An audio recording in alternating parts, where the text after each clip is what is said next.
we are all neoliberals now. Yes, neoliberalism is the hegemonic force of existence. It is the culture. It is everything. It is all of our politics. Holy, that is so crazy.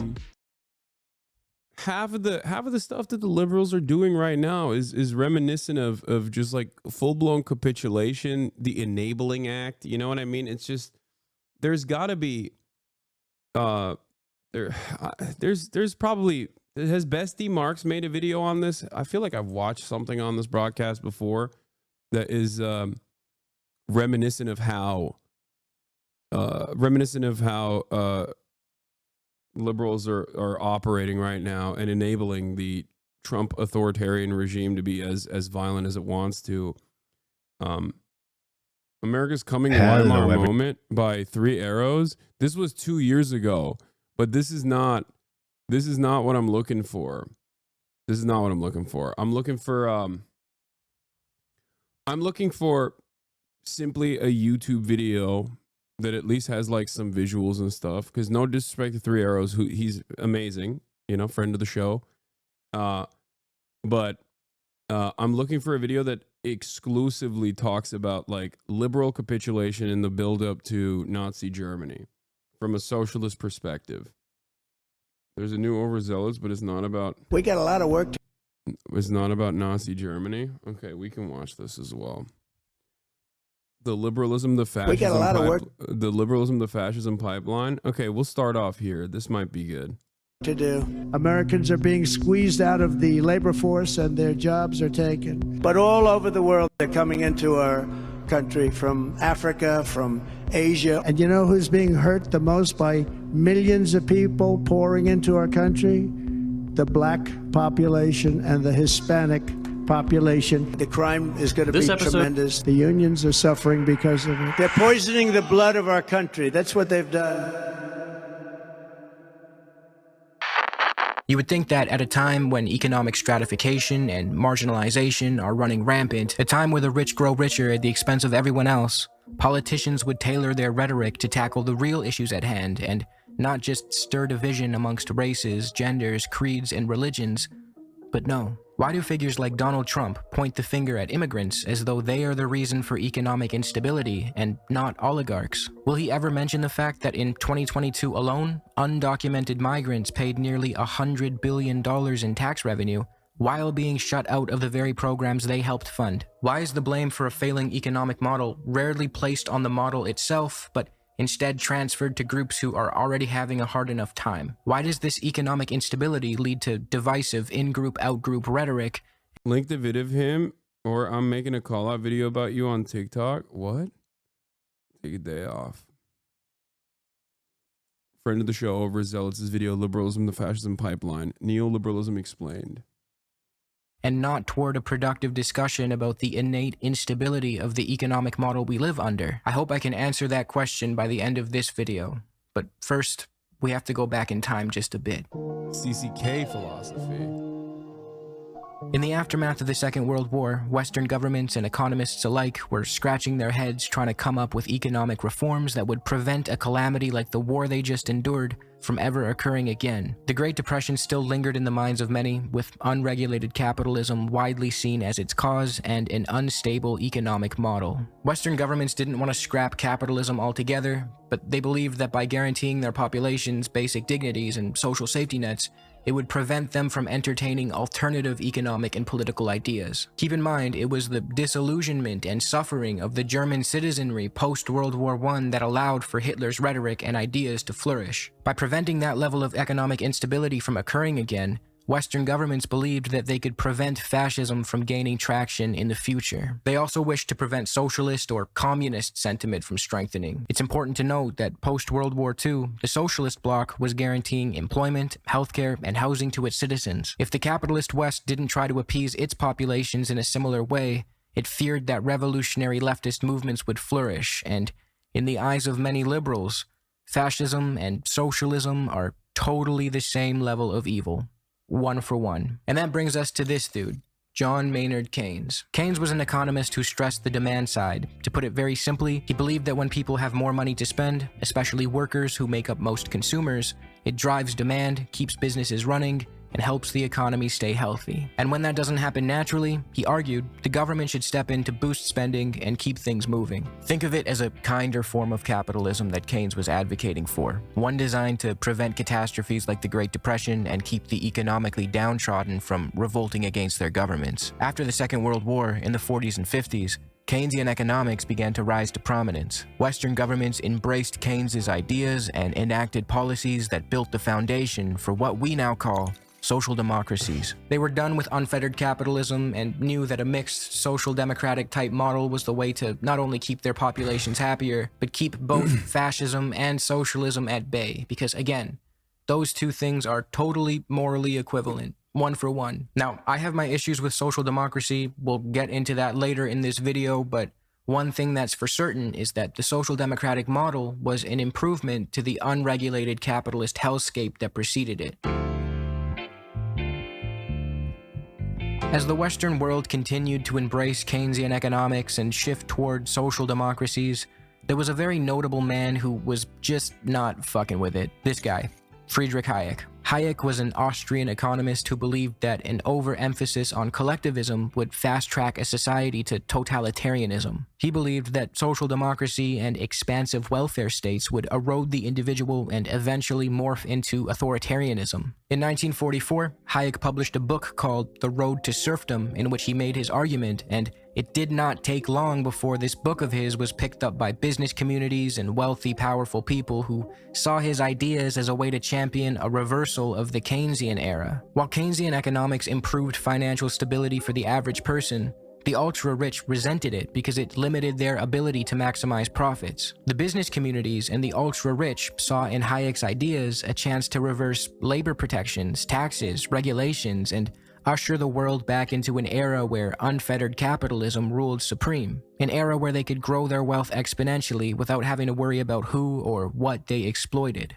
But convincing the world of an ideology that is objectively dog shit just because it would be friendly to the rich and powerful wasn't easy. This was going to take a lot of money and resources, so rich, moneyed interests immediately got to work promoting Hayek's book. DeWitt Wallace, the anti-communist editor and founder of Reader's Digest, published a condensed version of Hayek's book in an attempt to make his ideas more digestible for casual readers. 1 million reprints were ordered, many of which were at the requests of companies trying to indoctrinate their workers. Look magazine adapted Hayek's book into a cartoon, which was distributed by General Motors to its workers, and Hayek was being booked for well-paying speaking gigs in America, so his Thanks for watching, Hasan. Hell yeah, Overzealots, another banger. Ideas could be propagated further. In 1947, Hayek went on to found the Mont Pelerin Society, which was an organization where he and other like-minded individuals went on to promote his theories of free market, deregulated capitalism. The ideas propagated by Hayek and his organization have come to be referred to as Neoliberalism, and this doctrine of his was financially backed by some of the richest, most powerful interests on Earth. Forces such as the Koch brothers, William Volcker & Co., General Electric, DuPont, and many, many more. What was the second thought one on Nazi Germany? If there's a second thought one, then is the second thought video this one? Were the Nazis socialist? I think this is the one that I was thinking of, right? Saw in Hayek's neoliberalism a way to liberate themselves from the regulations and responsibilities that Keynesianism imposed on. For the record, ironically enough, this kind of neoliberal attitude only works because it's just more in line with the pre-established capitalist hierarchy. Okay, it's ironically what the Nazis claimed the Frankfurt School was doing in the socialist direction, but it doesn't work in that way if there isn't enough material instability that is ripe for revolutionary sentiment. It doesn't. You can't just like educate people in the direction of socialism under a well-established capitalist organization of the economy. Like right now, in this time and place, in a place like the United States of America, it is virtually impossible to just like make enough movies or make enough art or movies or educate people in the direction of socialism. You can do that to instill revolutionary consciousness, instill class consciousness. Having said that, you can't just like undermine and destroy the pre-existing hierarchy just from, you know, movies and art and cinema and culture and education. You can, however, do this with think tanks and with education. You can move it in the direction of more capitalism, I guess, not less capitalism. That was the opposite of what the Frankfurt School was doing. Well, that was the opposite of what the Frankfurt School was doing. Okay, for the record, the Frankfurt School's intentions or what they were doing in general is only appropriate for the time frame that it existed under, when there was enough material instability and a shit ton of organizing in the direction of socialism, communism, when trade unions were significantly more powerful. And the reasons as to why they were significantly more powerful are both because of the assembly line and because of the way that commodities were being created. Like commodity production. Adorno and Hork were shitting on leftists who thought revolution was going to come from music. Yeah, my point is that even if there was any kind of class consciousness that you could instill upon the public through education and through art or through culture or whatever, that would only work in a situation where people are working side by side in assembly lines and the commodity production is not so globalized in the way that it is now. That's why I always say that in the United States of America, for example, it's very difficult to organize, and it's very difficult because like the capitalist structures that we exist under are so calcified at this point. People take it for granted. People are like, this is the only way. That's why Fisher famously said, it's easier to imagine the end of the world than to imagine the end of capitalism, because absolutely zero people can even, like zero normies can envision a future where capitalism is no longer the existing hierarchy. All of capitalism's enemies have been killed. The anti-capitalist sentiment has been effectively squashed, and successful methods of organizing have been destroyed as well. So for that reason, there isn't even for that reason, and because we don't have for those reasons that I mentioned, and because we don't have a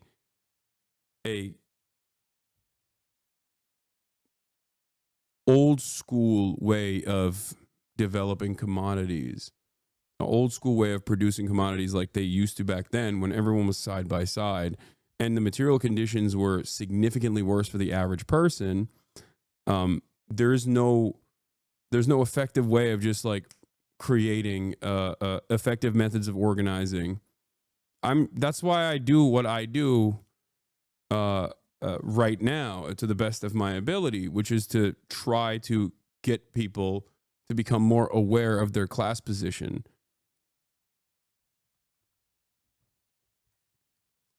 Because Americans are, at the end of the day, far too comfortable.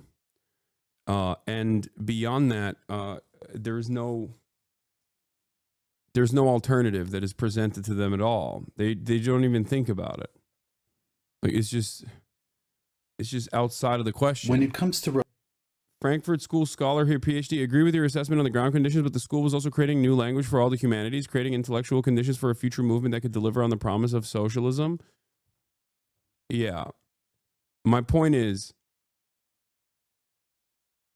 intellectual thought could only unlock the revolutionary potential of the working class. But without organizing and without mechanisms of pushback, without labor militancy, you cannot achieve that on its own. Like, capitalism has evolved throughout the years. It's gotten lifelines over and over again through the welfare state, through both suppression of dissent, but also through, I think, more importantly, the expansive bounties that the labor aristocracy gets, that they take for granted, that they don't even question how they get it. That's the issue with even social democracies to begin with, because the Western world and liberal social democracies could not exist without hyper exploitation of the global South. It just would not exist in the way that it does. So, yes, atomization of labor is huge and understated too. That's what I was trying to say, but you put it into better words than myself. Like, we are so hyper connected online and yet so far away from the people that we work alongside at every aspect of production. There's no, like, think about it. I'm technically a wage I'm technically a 1099 wage employee for Twitch, right? This entire structure is built on top of a completely globalized and completely financialized economy, where the computer that I'm using gets its different parts from different parts of the world, with laborers that I will never encounter, laborers that I will never see, the minerals necessary to build some of these things that are inside of the computer is mined in horrifying conditions of hyper exploitation, with, again, faceless figures that I will never encounter. And then when you think about Amazon in and of itself as a ginormous corporation, and even the workers that work within Twitch or the AWS structure, I don't know where they live around the planet. I don't know how they work. I don't know what their working conditions look like. And all of that system is what allows me to do what I'm doing right now. Whereas back in the day, I think like commodity production was much simpler. Sure, there was still resource extraction happening in other parts of the world, but you know, you worked at a factory where you went in every single day to that factory and you were standing next to other people on the assembly line. It was much easier to organize in a process like that. One, because they did not have the Amazon methods of disrupting labor organizing, right? In the way that like Amazon distribution facilities, which would be the closest to that assembly line structure, but Amazon does a lot of turnover deliberately in an effort to make sure that no one is there for more than 2 years. Because if you know your comrades really well, inevitably you're going to start recognizing that they have the same pains that you do. Every day that you spend in those conditions is another day where you recognize that your managers are actually antagonistic towards you. That creates class consciousness. So this entire system is designed in a way where we are so far away from other laborers that have similar perspectives, similar needs, similar wants.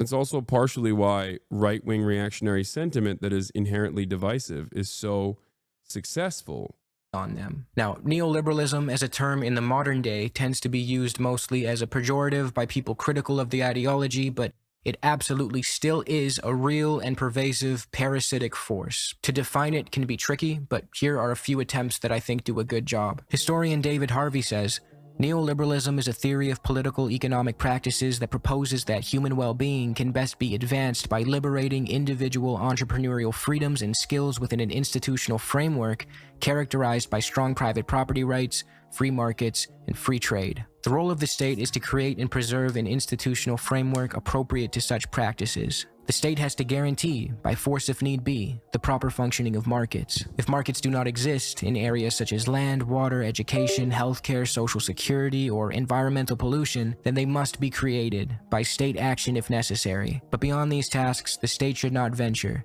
Deregulation, privatization, and withdrawal of the state from many areas of social provision have been all too common. George Monbiot and Peter Hutchison define neoliberalism as an ideology whose central belief is that competition is the defining feature of humankind. It tells us that we are greedy and selfish, but that greed and selfishness light the path to social improvement, generating the wealth that will eventually enrich us all. It casts us as consumers rather than citizens. It seeks to persuade us that our well-being is best realized not through political choice, but through economic choice, specifically buying and selling. It promises us that by buying and selling, we can discover a natural meritocratic hierarchy of winners and losers. The market, it contends, will, if left to its own devices, determine who deserves to succeed and who does not. The talented and hardworking will prevail, whereas the feckless, weak, and incompetent will fail. The wealth the winners generate will trickle down to enrich the rest. Neoliberals argue that an active state seeking to change social outcomes through public spending and social programs rewards failure,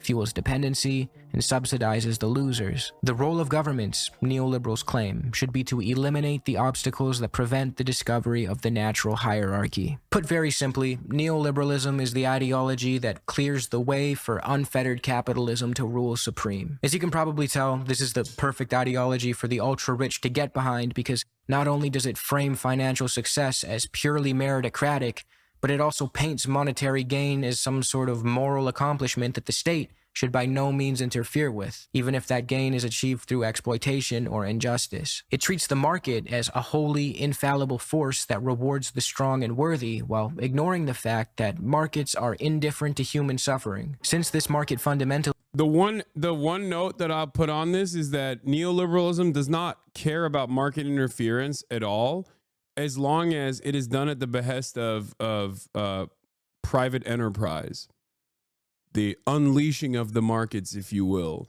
So technically, it's not just like laissez-faire across the board. Neoliberals will often interfere in markets, but they will interfere in markets to open up the floodgates of free enterprise, to private enterprise. Neoliberalism also says you can have an authoritarian dictatorship. Pinochet is a great example of this, where it is much more preferable to have an authoritarian dictator manage the economy in a way that benefits the private sector. He might have said all of that right here, but I was pissing. Capitalism is a key component of the ideology. Markets are often forced into sectors where they shouldn't be. This ideology, in an almost Calvinist sense, allows for the rich and powerful to reframe their opulence and greed as moral and just. It allows corporate interests to ignore those pesky market externalities, to forget about the pollution and exploitation their operations create, because if the free market rewards them with riches, then they must be on the right path. No wonder the ruling class jumped. Like Obama 2008. In the aftermath of the market crash, the numerous times where bailouts have been given to Boeing. These are fundamental aspects of neoliberal enterprise. They make it seem as though this is supposed to be corporatism. It's something different, but like, no, it's not. That is exactly how it's supposed to work. Yeah, Milton Friedman openly said he preferred a dictatorship with economic liberalism versus a democracy without that. Jumped at the opportunity to push Hayek's ideas. But again, they were faced with the obstacle of democracy. Neoliberalism, to most normal people, is not a very enticing ideology, and they sure as shit wouldn't vote for it if they knew what it was. Despite the millions of dollars that went into promoting the ideas of Hayek and his cohort, Keynesian economics remained as the mainstream economic consensus, but that was soon to change.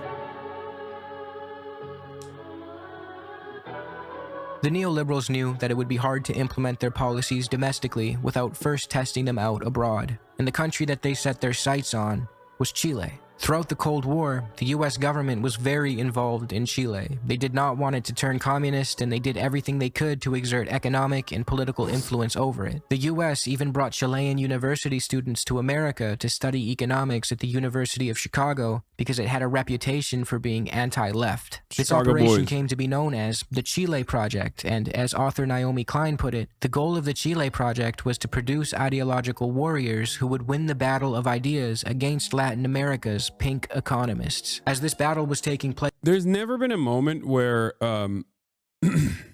there's never been a moment where this kind of stuff has not been enforced without violence, by the way. There's no peaceful pathway towards like getting Chile to recognize that recognize the entrepreneurial spirit. It might seem like it now in the aftermath of many decades, if not half a century of direct violence, and then the additional subsequent violence that comes after you place your dictator in a position of power, where you slowly but surely erode civil liberties and erode even the alternative pathways to a successful socialist revolution. You know, at a point where it basically becomes like a self-sustaining mechanism, in the same ways where in the United States of America, for example, you see a lot of backlash organically develop against socialist thought and any sort of anti-capitalist sentiment. Or if you're wondering how people become so stupid, how people are so resentful and so angry towards a different organization of the economy that they've never actually encountered, one that actually, in theory, at the very least, directly benefits their living conditions, this is how it happens. That's why I said it's calcified. It becomes natural. And therefore it turns into something that is self-sustaining, where the government doesn't have to actively interfere in these events, especially if they've completely eroded any sort of mechanism of pushback in the form of destroying labor unions, for example. place on the ideological front, Chile in 1970 had elected a socialist leader, which was not gonna fly with the Americans. The US spent millions of dollars and used every available resource to destabilize Chile and create the conditions for a coup. They wanted that pesky leftist out so they could replace him with someone else and test out neoliberalism. In 1973, that wish came true. Chile's Marxist president was overthrown and replaced by a military junta, which eventually consolidated under the rule of Augusto Pinochet. Pinochet was a brutal dictator whose fascistic regime was marked by mass murder, torture, sexual violence, kidnappings, and the persecution of leftists. He rid the country of any socialist or Marxist influence, and in the eyes of the Americans, he was the perfect man to implement neoliberalism in Chile. Those same students who studied economics at the University of Chicago were now fully equipped to return home and put their lessons of mass privatization, deregulation, and market fundamentalism into practice. University of Chicago professor Milton Friedman played a key role in indoctrinating these young men, and he was also a prominent member of Hayek's Mont Pelerin Society. Remember that? As the years passed under Pinochet's brutal dictatorship, Chile's wealthy elite thrived, along with American corporations which were free to exploit Chilean resources without the threat of nationalization or government regulation. Pinochet allowed them to operate without restrictions, and if the Chilean population had a problem with that, he would kill or torture them into compliance. Nothing was to get in the way of the almighty invisible hand of the free market. Friedrich Hayek even had this to say about Pinochet's Chile: "My personal preference leans toward a liberal dictatorship rather than toward a democratic government devoid of liberalism." Need I remind you, this fucking guy built his entire career by fear-mongering about how welfare programs were a slippery slope to tyranny. But as soon as he was faced with a tyrannical despot who just so happened to promote his economics, suddenly all that talk about freedom and liberty wasn't so convenient, and he didn't mind a dictatorship all too much, as long as it was, quote, a liberal one. Unlike the corporatist blend of state and business seen in fascist regimes of old, such as Mussolini's Italy, Pinochet's regime maintained the hyper-militaristic, ultra-nationalist authoritarianism intrinsic to fascism, but repurposed the state to clear the way for corporate dominance. This model has laid the groundwork for what some have referred to as neoliberal fascism. Which brings me to one of the main points of this video. Free market economics and fascistic regimes are not mutually exclusive. They go hand in hand throughout history. As we can see, fascistic despots like Pinochet were propped up solely to protect capital, exploit labor, and enforce what Hayek would call liberalism. By that point, Hayek had distanced himself from the term neoliberalism due to its That was an example of like obvious foreign interference, which was a necessity in the minds of capitalists for a place like Chile at the time, because the people were demanding change in the socialist direction. But this also happens without foreign interference in countries that are somewhat sovereign, right? Nation states that are sovereign, or at least like what you would understand as a sovereign established nation state. The reason why I'm making that distinction is because I'm thinking of Germany and I'm comparing it to an established nation state like the United States of America with no outside interference that can technically disrupt it or destroy it or push it in the same way that this like large, powerful country like the United States of America could do to Chile. So in the absence of that foreign enemy and foreign interference, you arrive at economic instability, economic volatility, and how that creates, or even like the unfettered greed in the United States of America that has caused so much wealth inequality and so much economic instability that there needs to be some kind of control, some kind of enforcement to not necessarily breathe life back into capitalism, but to ensure that the capitalist order remains. And that is precisely where we're at in the United States of America, where when contradictions heighten under a capitalist organization of the economy, and these contradictions are baked into the system, and welfare expansion or some additional benefits programs and whatnot are not enough, or there's no appetite to do so, there's no appetite to even deliver those projects, it inevitably erodes into barbarism, fascism. Fascism is the tool to make sure that the natural disruption that comes from the contradictions within capitalism are maintained, are destroyed, are squashed by force. It is a way to maintain the status quo of capitalism.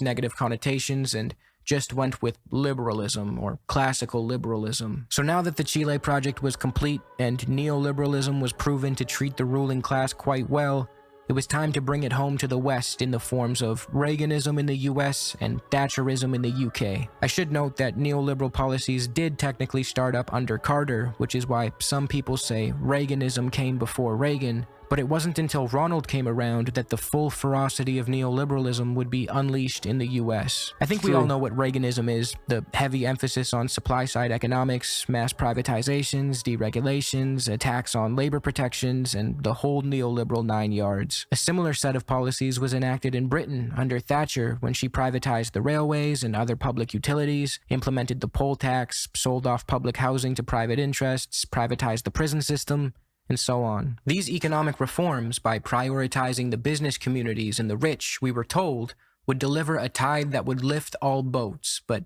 in reality, to quote David Harvey, neither Britain nor the US achieved high levels of economic performance in the 80s, suggesting that neoliberalism was not the answer to the capitalists' prayers. To be sure, inflation was brought down and interest rates fell, but this was all purchased at the expense of high rates of unemployment. You said, how are they disorganized? This is why people believe in the Illuminati. That's ironic, because this is why anti-Semitism is the socialism of fools. The Illuminati is usually a substitute for the other, right? And it's usually, depending on how far down the rabbit hole you've fallen, they just mean Jews, right? The permanent other. Now, ironically enough, all of this stuff is above board. It's not happening in dark, shadowy rooms. It's happening at the Davos summit. It's happening at G10. It's not happening secretly. It's not happening in under the shroud of secrecy. It's happening in broad daylight. And because a lot of this stuff is just purely motivated by class interest, and billionaires, millionaires, and the capitalist class is very well aware of their class position, okay, in ways that the working class certainly is not. They organize. They have all the power. They have all the money, and they have for generations designed society in a way that there are brave little warriors that will do their bidding amongst the working class. People who are ideologically invested in the continuation of capitalism, even if their class position means that they will suffer under capitalism. That's how it works. That's why you see so many people do this shit for free in this chat all the time. That's why I always ask, like, show me the pay stubs. Where's your factory? You claim to be a capitalist, and yet you are devoid of capital. Where is the deed to your factory that you're defending so fucking hard? You don't.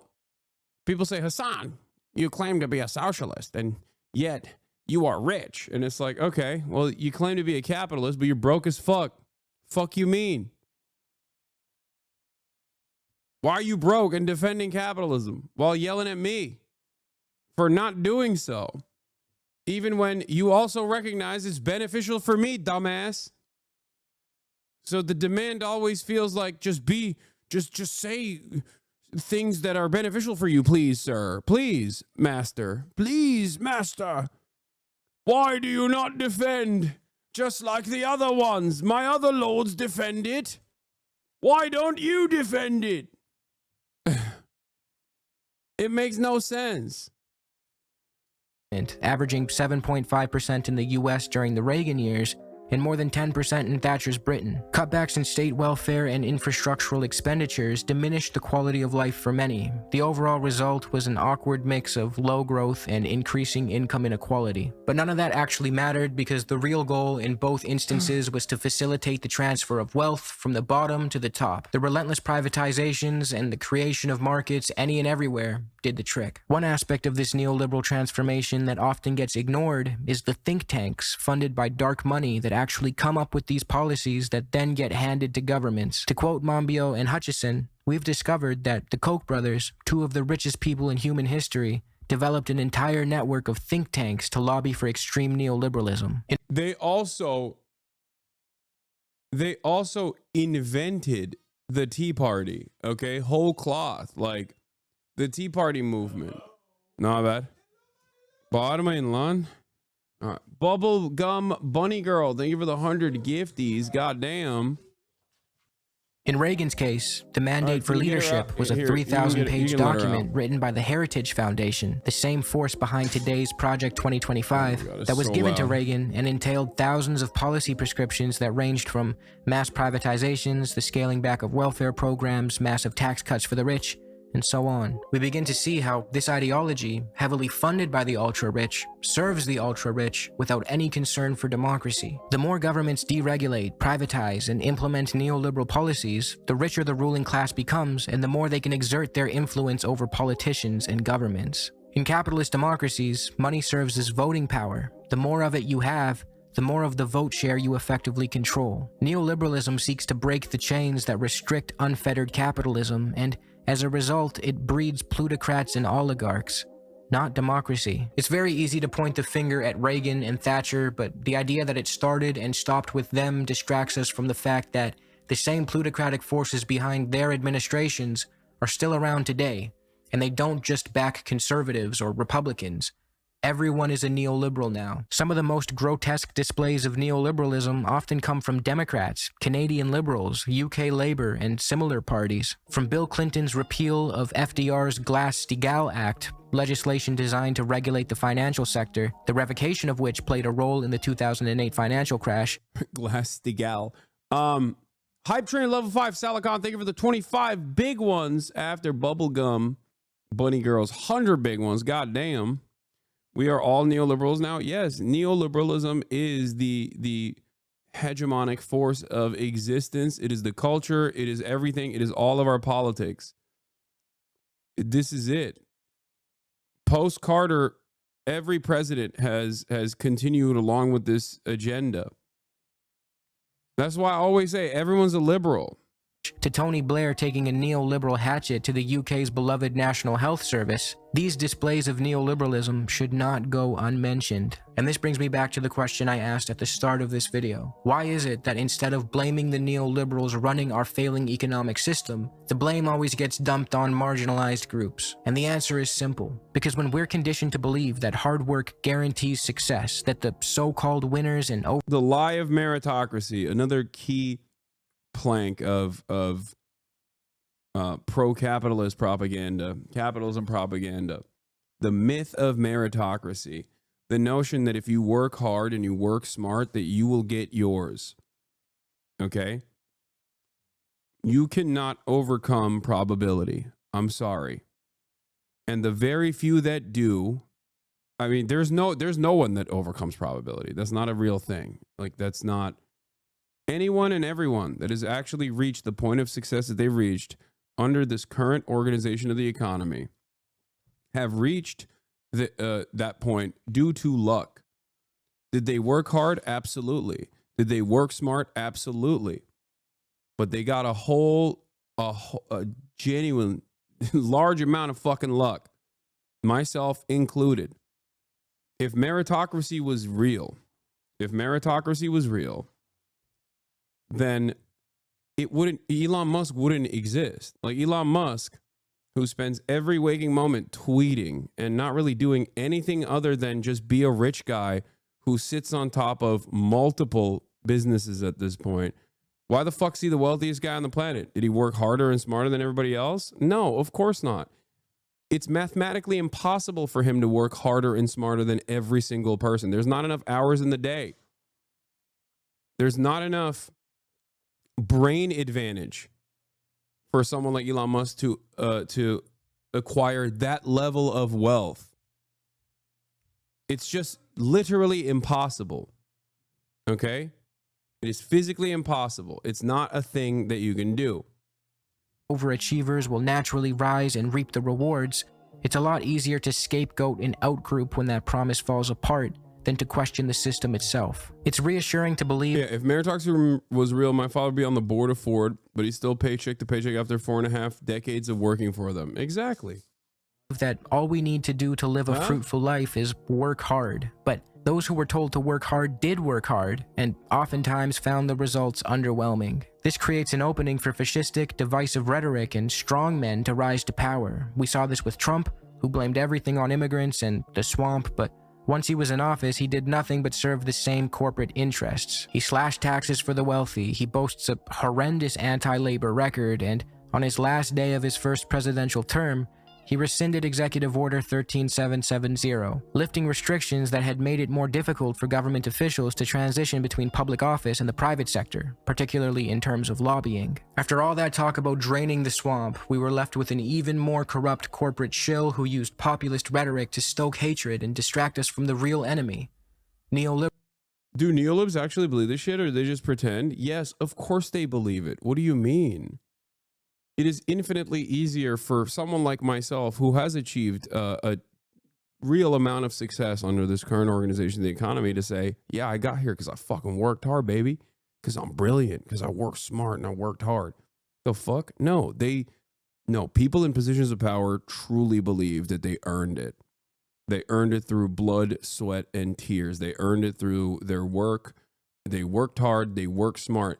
And the saddest part about it is that people who are not in those positions, people who do not actually have any capital whatsoever, also believe that those guys earned it.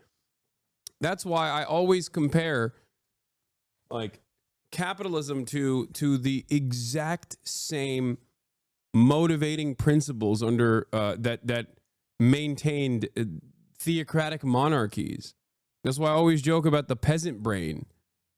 Right? When I say like these guys have serf brains, this is what I'm talking about. Why is the king the king? Because God told all of us. God controls every aspect of our lives, and God said he's supposed to be the chosen one. He's supposed to lead. That's it. And every facet of society was regurgitating that propaganda at the time, and every institution that had any semblance of power had that power because they worked not to overthrow the existing hierarchy, but to defend it. All the lords were also chosen by the king that was chosen by God. Meritocracy is that same lie.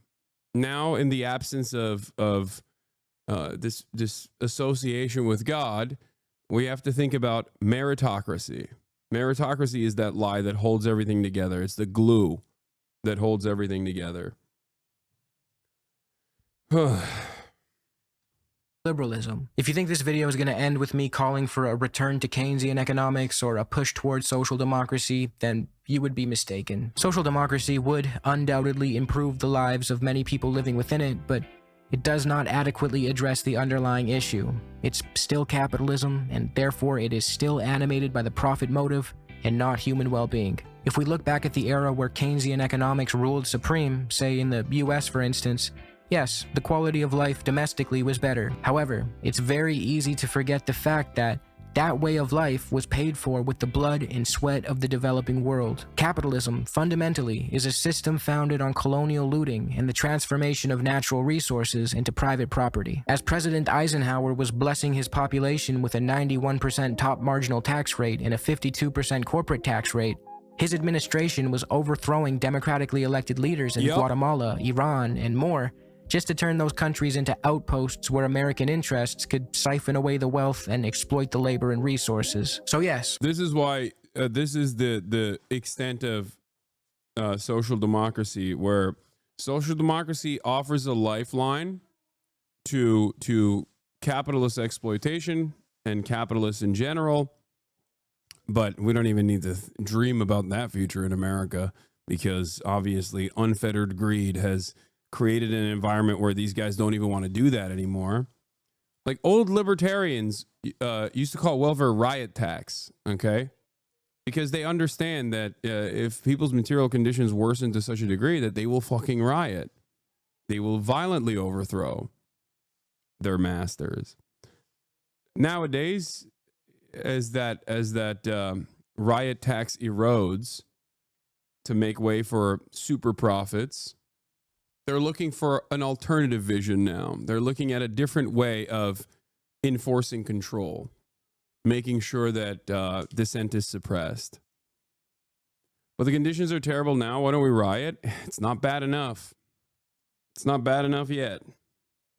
As long as you still have your treats at a relatively affordable manner, then you're not there yet. Although he was taxing the rich domestically and funding social programs, we often forget about all the exploitation abroad that Keynesianism or social democracies not only fail to address, but oftentimes thrive off of. Social democracy is essentially a compromise. It occurs when a capitalist state, often through tripartite negotiations, brings labor and capital together to strike a deal while emphasizing social programs and safety nets. The issue with this is that capital is still the force with all the real political pull. If capitalists decide to claw back workers' gains because their margins are looking a little thin, the state will have to side with them or else risk things like capital strikes. In practice, social democracies are still beholden to private interests. We can see in some of the Nordic countries today this very phenomenon occurring. Sweden is clawing back a lot of its social democratic policies and spiking on the Gini coefficient, a measure of income inequality. So, although social democracies are preferable to neoliberalism, and although I consider social democrats friends of mine, I think we can do a little better. Social democracy, at the end of the day, is still capitalism. The plunder of the third world will be and has been at the heart of the capitalist mode of production. Yeah, and as long as capitalism remains, imperialism will also remain as well. There's no way to continue capitalism without consistently enslaving the global south. Just not anything you can do. And that structure exists at the domestic level as well. That's how social democracies fall apart at the domestic level too, because capitalism is endless greed. So no matter how hard you try to regulate it, ultimately those with a tremendous amount of power are going to turn around and force deregulation down the line, force austerity down the line. for centuries. All the neoliberal era did was bring some of that exploitation back home. Hayır. When I talk about liberalism leading to fascism, it's not because I think all the ideas from liberal thinkers or the Enlightenment era are bad. I don't. Concepts like empiricism, anti-dogmatism, rationality, and freedom are great. However, the economic model that emerged from the Enlightenment era was capitalism, which I believe jeopardizes the very principles I just mentioned. Whether it takes the form of Keynesian liberalism, where the majority of the burden is placed on the developing world, or neoliberalism, where that suffering makes its way back home, the embrace of capitalism by liberals will lead to the demise of the very ideals of freedom and democracy they claim to uphold. We've seen this in Pinochet's Chile, where the interests of capital were protected by violence. We've seen it during the Reagan-Thatcher era, where the will of moneyed interests began to brazenly take priority over the will of the majority. It's not what a healthy democracy is supposed to look like. It's a great video by Overzealots. Incredible channel. Anne, buradan istediğiniz bir şey var mı? Sor Murat'a, al. Buradan istediğiniz bir şey varsa oradan al, yoksa ben sipariş vereceğim. Ondan sonra siz ne istiyorsanız alın. Ama çabuk, ne olur, acım. Oh my god. My whole family is here, so they're like it's all over the place. God damn, dude. Holy shit.